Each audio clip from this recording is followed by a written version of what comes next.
যারা কপি করেন আমি তাদের উদ্দেশ্যে বলবো লাইলারে কপি করেন। কারণ লাইলা যেভাবে আটা ময়দা মাইখা জোয়ান সাজে, ঠিক আছে, তাই লাইলারটা কপি করলে আপনারা ভিউজ বেশি পাবেন।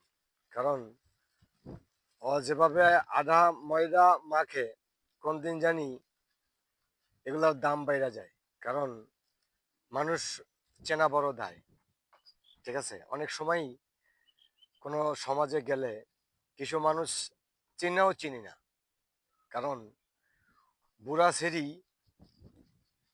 বুড়া বেটি সেরি হয়ে যায়, ঠিক আছে। তখন খালা থুইয়া আফা কওয়া লাগে। এটা হইলো আটা ময়দার প্রতিভা।